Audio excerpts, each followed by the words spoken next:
এই ধরনের ঘটনা ঘটেছে সেই তালিকা আপনাদের সামনে রাখছি। চোর সন্দেহে পিটিয়ে খুন 14 আগস্ট 2021 এন্টালির ঘটনা।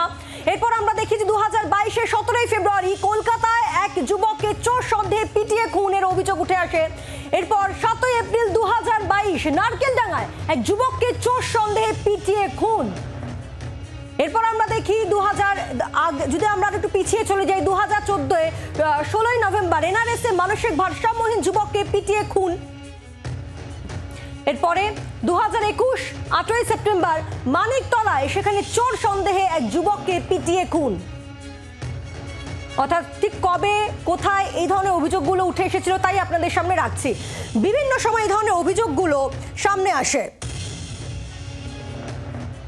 তারপরে ঠিক কিছুদিন আগে আমরা দেখলাম যে উত্তর 24 পরগনার বিভিন্ন জায়গায়, সে খড়দা হোক, বারাসাত হোক, বনগাঁ, বিভিন্ন জায়গায় আমরা দেখি যেভাবে চোর সন্দেহে, ছেলে ধরা সন্দেহে গণপিটুনির অভিযোগ ওঠে।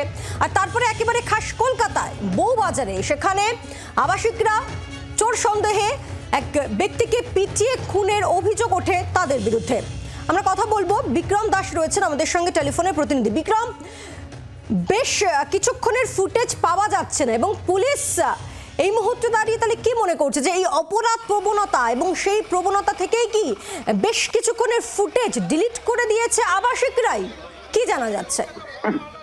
একবারই পুলিশের তরফ থেকে দাবি করা ক্রিমিনাল মাইন্ড এখানে কাজ করেছিল, তার কারণ পুলিশের তদন্তে যেটা পুলিশ জানাচ্ছে যে এই ব্যক্তি ইরশাদ আলম, সে কিন্তু ওই এলাকায় এসেছিল শুধুমাত্র কফি কেনার জন্য। একবার পথচারীর মতন তিনি রাস্তা দিয়ে যাচ্ছিলেন, সেই সময় স্থানীয় একজন মুদি তিনি চোর চোর বলে ওঠেন। তখনই কিন্তু ওই হোস্টেলের যারা আবাসিকরা ছিল এরশাদকে একেবারে টেনে হিঁচড়ে তুলে নিয়ে হোস্টেলের মধ্যে তারা ঢুকে যায় এবং তারপর সেখানে তাকে ব্যাট দিয়ে বিতরক মারধর করা হয়। সেই সময় হোস্টেলের মোট 14 জন ছিল, যে 14 জনকেই মূলত গ্রেফতার করা হয়েছে। এবং যেটা আরো অত্যন্ত আশ্চর্যজনক বিষয় তদন্তকারীরা জানাচ্ছেন যে একদিকে যখন মারধর করা হচ্ছে হোস্টেলের মধ্যে এই ব্যক্তিকে, ইরশাদকে, ঠিক সেই সময় কিন্তু সাইমালটেনিয়াসলি 3 জন ছাত্র তারা কিন্তু সেই সময় চলে গেলেন একেবারে সরাসরি যেখানে সিসিটিভি ক্যামেরা রয়েছে সেই সিসিটিভি ফুটেজ ডিলিট করার জন্য। অর্থাৎ কতটা অপরাধ প্রবণতা এখানেই কিন্তু বোঝা যাচ্ছে, এমনটাই কলকাতা পুলিশের তরফ থেকে হচ্ছে। এটা আমরা আরো জানতে পারছি যে মূলত এই যে 14 জন যাদেরকে গ্রেফতার করা হয়েছে তাদের মধ্যে 12 জনই কিন্তু পড়ুয়া, তারা মাস্টার ডিগ্রি নিয়ে পড়াশোনা করছে বা পোস্ট গ্রাজুয়েশন নিয়ে পড়াশোনা করছে। অপরদিকে 2 জন কিন্তু প্রাক্তন ছাত্র এবং এই 2 প্রাক্তন ছাত্রই মূলত লিড করেছিল বাকি 12 জনকে, এমনটাই পুলিশ সূত্রে জানা যাচ্ছে। আবার এই 14 জন করা হয় পুলিশের তরফ থেকে এবং সেখানে সরকারি আইনজীবীর তরফ থেকে তাদের কিন্তু জামিনের বিরোধিতা করা হয়। এবং যেটা দেখা যায় যে এই 14 জনের যারা আইনজীবী, যারা ডিফেন্স লয়ার আছেন, তারা কিন্তু তাদের মেধা, তাদের যে পড়াশোনা, তাদের যে ভবিষ্যৎ, সেই নিয়ে বিভিন্ন আর্গুমেন্ট রাখেন সামনে।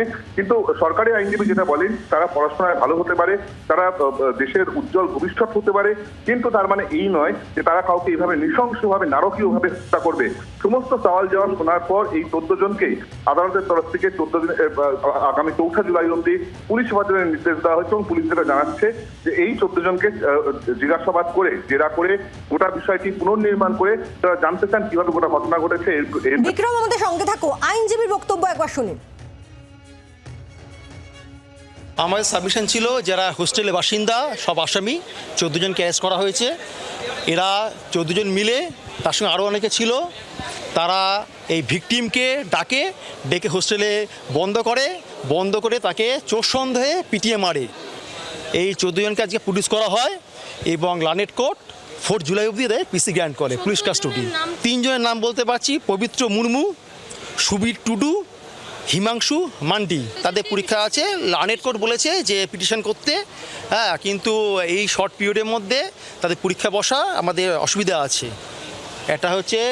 এটা তো অফেন্সটা খুব heinous offence, sessions trial murder case, সেখানে এই শর্ট পিরিয়ডের মধ্যে তাদের পরীক্ষায় আয়োজন করা আমাদের পক্ষে মুশকিল আছে। 2 জন প্রাক্তন, বাকি 12 জন হচ্ছে রানিং স্টুডেন্ট। কোন কোন বিশ্ববিদ্যালয় বা কলেজের? প্রেসিডেন্সি আছে, রবীন্দ্র ভারতী আছে, বিভিন্ন জায়গায় আছে। আমরা আবারও কথা বলবো, আমাদের সঙ্গে টেলিফোনে রয়েছেন আমাদের প্রতিনিধি বিক্রম রয়েছেন আমাদের সঙ্গে। বিক্রম, ঘটনার দিনে সকাল 8:45 থেকে বেশ কিছুক্ষণের ফুটেজ পাওয়া যাচ্ছে না, কি লুকোতে চাইছেন আবাসিকরা, এই প্রশ্নই তো উঠছে। দেখো, যেটা মূলত তারা চাইছিলেন যে বিষয়টাকে আড়াল করতে চাইছিলেন তা হলো রাস্তা থেকে কার্যত টেনে হিচড়ে নিয়ে যাওয়া এই এরশাদকে হোস্টেলের ভিতরে নিয়ে গিয়ে তাকে মারধর করা, এই যাবতীয় যে বিষয়টা সেটাই কিন্তু আড়াল করার চেষ্টা করা হয়েছিল এবং প্রমাণ নষ্ট করা বা তথ্য প্রমাণ নষ্ট করে দেওয়ার চেষ্টা করা হয়েছিল, এমনটাই পুলিশের তরফ থেকে বলা হচ্ছে। যেটা খুব ইন্টারেস্টিং বিষয় পুলিশের তরফ থেকে বলা হচ্ছে যে যখন একদিকে মারধর করা হচ্ছে, এমনটা নয় যে অপরাধ সংগঠিত হয়ে গিয়েছে তারপর প্রমাণ লোপাট করা হচ্ছে, তা কিন্তু নয়।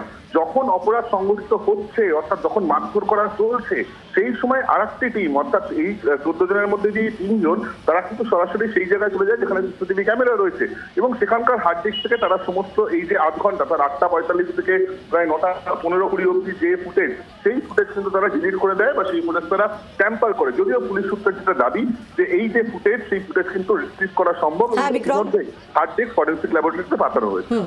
ধন্যবাদ। এবং এই পুরো ঘটনা নিয়ে রাজনৈতিক মহলে চাপানুতোর শুরু হয়ে গিয়েছে। মেয়র ফিরহাদ হাকিম, তার বক্তব্য কি এবং কংগ্রেস পুরো বিষয়টি কিভাবে দেখছে, প্রদেশ কংগ্রেস সভাপতি অধীর রঞ্জন চৌধুরীর বক্তব্য শুনব। বিভিন্ন জায়গায় গুজবের মানুষ নিজের ধৈর্য হারিয়ে ফেলছে, তা পুলিশের ওপর না, এটা মানসিক ধৈর্য হারিয়ে ফেলছে মানুষেরও, পুলিশের আস্থা নয়, পুলিশ পর্যন্ত যাবার তার মেন্টালিটি নেই। এক্ষুনি রাগ হয়েছে, এক্ষুনি এটা অত্যন্ত বিপজ্জনক এবং এখানে মানুষকে ধৈর্যের পরিচয়, আইন আপনার নিজের হাতে নেবেন না, এটা একটা মাস কাউন্সেলিং দরকার। দুর্ভাগ্যজনক আইন শৃঙ্খলার পরিস্থিতি বাংলায় দিনের পর দিন প্রশাসনের হাতছাড়া হয়ে যাচ্ছে বলে আমার মনে হয়। সবকিছুতে একটা উদাসীনতা, আইন শৃঙ্খলার প্রতি যে নজর দেওয়ার দরকার সেখানে ঘাটতি, সব মিলিয়ে এই ধরনের অবাঞ্ছিত ঘটনা ঘটছে। বাংলার আওয়াজ, বাঙালির আবেগ, জি 24 ঘন্টা।